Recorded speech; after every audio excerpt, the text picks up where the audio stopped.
இந்திய தேசத்தினுடைய பிரதம அமைச்சர் மாண்புமிகு மோடிஜி அவர்களை வைத்து நம்முடைய தமிழக விவசாய சங்கத்தினுடைய ஒருங்கிணைப்பு குழு தலைவர் திரு PR பாண்டியன் அவர்கள் கோயம்புத்தூரில் மிகப்பெரிய ஒரு மாநாடு.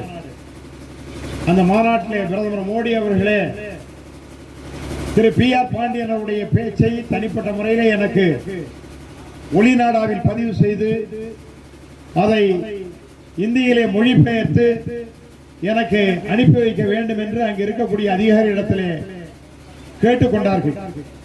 அந்த அளவுக்கு இந்திய தேசமே திரும்பி பார்க்கிற வகையிலே இருக்கக்கூடிய ஒரு தலைவர் நம்முடைய உறவினர்.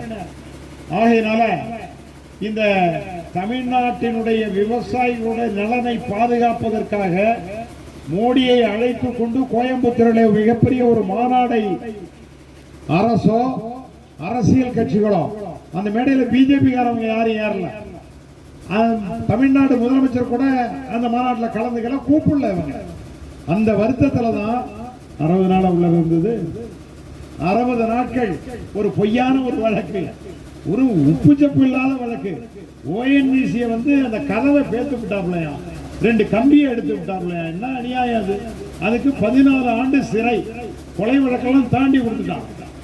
அப்படிப்பட்ட ஒரு தியாகி. அவங்க மட்டும் இல்ல, அவங்க அப்பாவே ஒருங்கிணைந்த தஞ்சை மாவட்டம். இன்றைக்கு மயிலாடுதுறை, நாகப்பட்டினம், திருவாரூர், தஞ்சாவூர், புதுக்கோட்டையில் ஒரு பகுதி, அரியலூர்ல ஒரு பகுதியெல்லாம் இருக்கு. அந்த ஒருங்கிணைந்த தஞ்சை மாவட்டத்தினுடைய மிகப்பெரிய தலைவர் இந்திய கம்யூனிஸ்ட் கட்சியுடைய மாவட்ட செயலாளர் திரு PR அவர்கள். அவருடைய தவப்புதல் நீங்க வருகை தருகிறார்கள். அடுத்து அவரை உரையாற்றுமாறு அன்போடு அழைக்கிறேன்.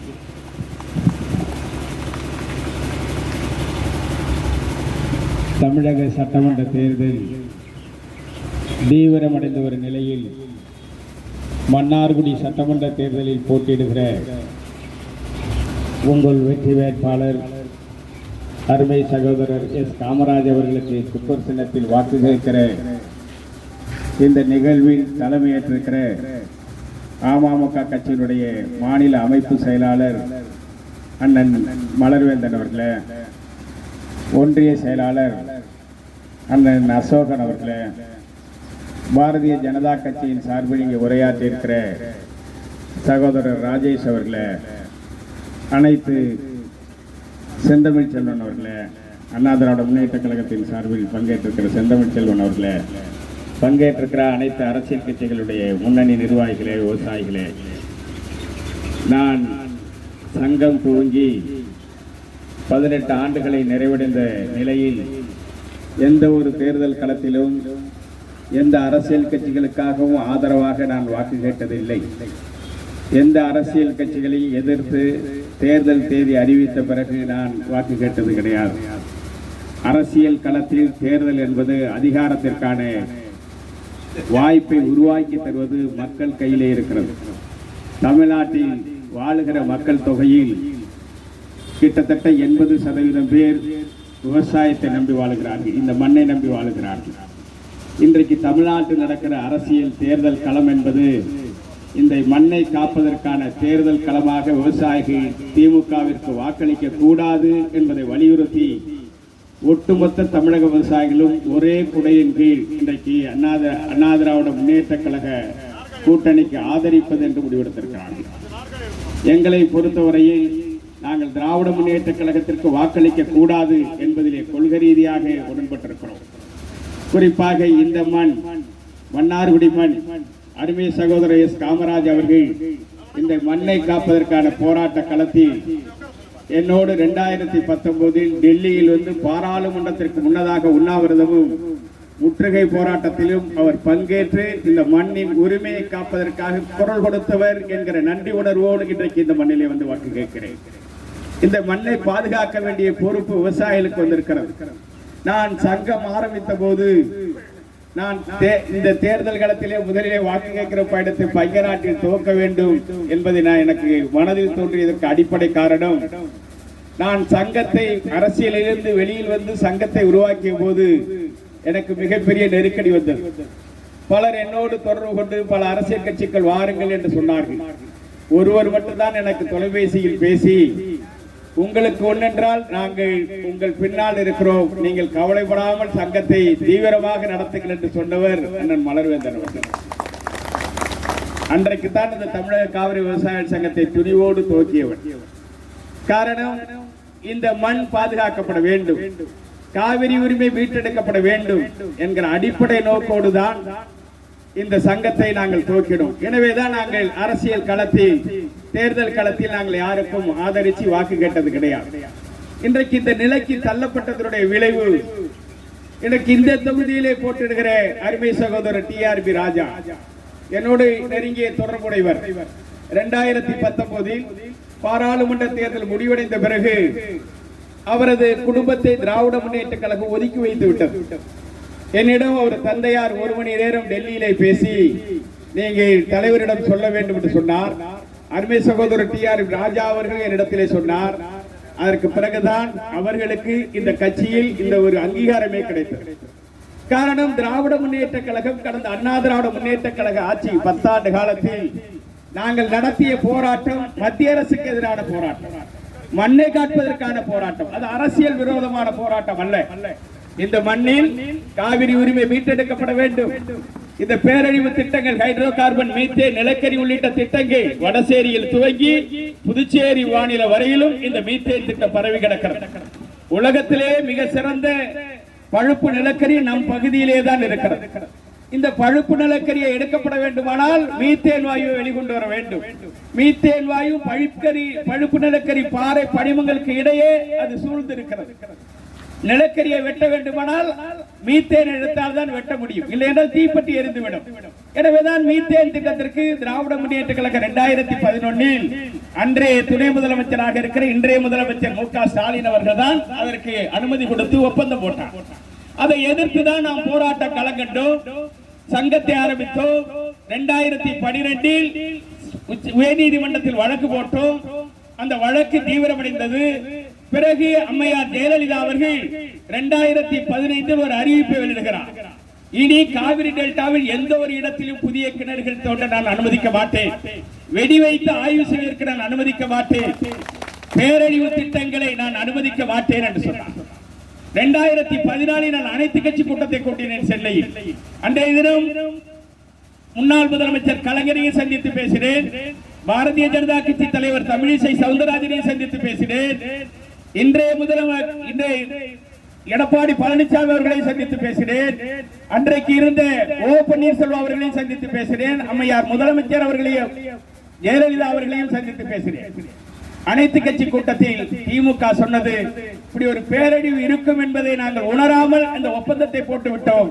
எனவே நீங்கள் அனைத்து கட்சி கூட்டத்தில் எடுக்கிற முடிவின் அடிப்படையில் நாங்களும் மீத்தேனை எதிர்க்கிறோம் என்று சொல்லி ஒப்புதல் கடிதம் கொடுத்தார். அந்த அனைத்து கட்சி கூட்டத்தில் TKS இளங்கோவன் பங்கேற்று அந்த ஒப்பந்தத்தை ஆதரித்து பேசினார். அதற்கு பிறகுதான் இந்த பாதுகாக்கப்பட்ட வேளாண் மண்டலம் அமைவதற்கான அடிப்படை கட்டமைப்பை உருவாக்கியது விக்கிரவாண்டியத்தில் அமைக்கப்பட்டிருக்கிற கிணறுகள் தான். பெரியகுடி கிராமத்தில் ஒரு ஹைட்ரோ கார்பன் எரிவாயு கிணறு இருக்கிறது. 2013 வெடித்து சிதையது. ஏப்ரல் 6ஆம் தேதி நாங்கள் உடனடியாக அன்றைக்கு இருந்த மாவட்ட ஆட்சியரோடு விரைந்து அந்த இடத்தை சென்று பார்த்தோம். உலகத்தில் எந்த இடத்திலும் இல்லாத அடர்த்தியான ஹைட்ரோ கார்பன் எரிவாயு இந்த கிணறில் இருக்கிறது. கிணறு போட்டு முடிந்து வெளியேற்றுகிற போது வெடித்து சிதறிவிட்டது. இதை நாங்கள் அரைத்து விடுவோம். ஆனால் இந்த கிணறை திரும்ப திறக்க வேண்டுமானால் இதை சுற்றி இருக்கிற 10 இடங்களில் புதிய கிணறுகள் அமைத்து இதோட அடர்த்தியை குறைத்தால் தான் எடுக்க முடியும் என்று சொன்னார். அப்பொழுது மாவட்ட ஆட்சியர் தலைமையில் இந்த கிணறு இனி திறக்கக்கூடாது என்று நாங்கள் முடிவெடுத்து வெளியிட்டு விட்டோம். அதற்கு பிறகு 2015 இந்த கிணறுடைய அடர்த்தியை குறைப்பதற்காக இருளி கீழ் விக்கிரவாண்டியத்தில் கிணறுகள் போட போகிற போது நாங்கள் சென்று தடுத்தோம், ஆர்ப்பாட்டம் நடத்தினோம். அந்த இடத்தில் எந்த ஒரு பொருளையும் சேதப்படுத்துவதற்கான வாய்ப்பே கிடையாது. ஒரு வயல்வெளியில் ஒரு பீடம் அமைப்பதற்கான பணிகளை நிறைவேற்றுகிற போது ஆர்ப்பாட்டம் நடத்தினோம். அந்த நீதிமன்றத்திலும் அந்த வழக்கில் அந்த இடத்திலே பணியாற்றிய ஊழியர்கள், அதிகாரிகள் அத்தனை பேரும் இது அங்கு அப்படி ஒரு சம்பவம் நடக்கவில்லை என்று தான் சொன்னார்கள். ஆனால் பொருட்களை சேத விளைவித்ததாக அந்த வழக்கிலே அந்த வழக்கு முடிவுக்கு வர வேண்டும்.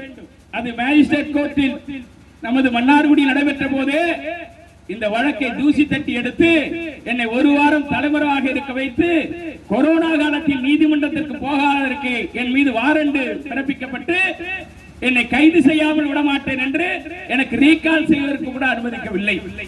அந்த அளவிற்கு திமுக ஆட்சி பொறுப்பேற்றதற்கு பிறகு இந்த வழக்கு தூசு தட்டப்பட்டு கடந்த 2025 நவம்பர் மாதம் 6ஆம் தேதி எனக்கு 13.5 ஆண்டு காலம் சிறை தண்டனை விதிக்கப்பட்டு சிறையில் அடைக்கப்பட்டேன். காரணம், இன்றைக்கு நான் இந்த மண்ணில் எஸ் காமராஜ் அவர்களுக்கு ஆதரவு கேட்க வேண்டிய அவசியம் எங்கிருந்து வருகிறது என்று சொன்னால், இந்த மண்ணை காக்கிற போராட்டத்தில் எஸ் காமராஜ் என்னோடு டெல்லி வரையில் வந்து போராடினார். நான் சிறை சென்ற பிறகு எனது வீட்டிற்கு சென்று இங்கே அமர்ந்திருக்கிற மலர்வேந்தன் அவர்கள், அசோகன் அவர்கள், காமராஜ் அவர்கள், இவர்கள் எல்லாம் எனது வீட்டிற்கு சென்று 3 முறை எனது வீட்டில் இருக்கிற குடும்பத்தாருக்கு ஆறுதல் சொல்லி, நாங்கள் எல்லாம் உங்களோடு துணை இருக்கிறோம், விரைவில் அவர் வெளியில் வருவார் என்று சொன்னார். நான் என்ன பாவம் செய்தேன்? நான் என்ன குற்றம் செய்தேன்? இந்த சிறை தண்டனை கிடைப்பதற்கு அடித்தளமிட்டவர் எனது அருமை சகோதரர் டிஆர்பி ராஜா. இல்லை என்று மறுக்க முடியுமா? இதை முதலமைச்சரே ஒப்புக்கொண்டிருக்கிறார். இதை அந்த கட்சிகளே ஒப்புக்கொண்டிருக்கிறது. நான் இந்த பாவத்திற்கு தள்ளப்பட்டதற்கு அடிப்படையான காரணம், மீண்டும் மீத்தேன் திட்டத்தை, நிலக்கரி திட்டத்தை மன்னார்குடியில் துவங்கி ஒட்டுமொத்த காவிரி டெல்டா விளைநிலங்களை அழிக்க வேண்டும் என்கிற உள்நோக்கத்தோடு செயல்படுகிற அருமை சகோதரர் டிஆர்பி ராஜா அவர்கள் தான் இந்த வழக்கில் என்னை சிறை தள்ளிவிட்டால், இந்த தேர்தல் களத்தில் அவர்கள் வெற்றி பெற்று விட்டால் மீண்டும் இந்த மண்ணை அபகரித்து விடலாம் என்கிற பேராசையோடு என்னை சிறைக்கு அனுப்பினார். நான் அவரை குற்றம் சொல்ல விமர்சிக்க விரும்பவில்லை. நான் அந்த தண்டனையை நீதிமன்றத்தில் எதிர்கொள்வதற்கு தயாராக இருக்கிறேன். எனக்கு ஒட்டுமொத்த இந்திய விவசாயிகளும் அரசியல் கட்சிகளும் எனக்கு துணை இருந்தது. ஆனால் நான் இன்றைக்கு இந்த தேர்தலில் என்னை இந்த பிரச்சாரத்திற்கு தள்ளியதே அருமை சகோதரர் டிஆர்பி ராஜா தான். நான் இதை பகிரங்கமாக வெளிப்படுத்த கடமைப்பட்டிருக்கிறேன். இந்த தேர்தல் களம் மண்ணை காப்பதற்கான தேர்தல் களம். இன்றைக்கு காவிரி பிரச்சனை, மேகதாட்டில் அணை கட்டக்கூடாது. கர்நாடக விவசாயிகளையும் சென்ற ஆண்டு 2024 ஒன்றுபடுத்தி அங்கேயே தமிழ்நாடு விவசாயிகளும் கர்நாடக விவசாயிகளும் மைசூரில் அமர்ந்து ராசிமணலில் தமிழ்நாடு அணை கட்டிக் கொள்ளட்டும்.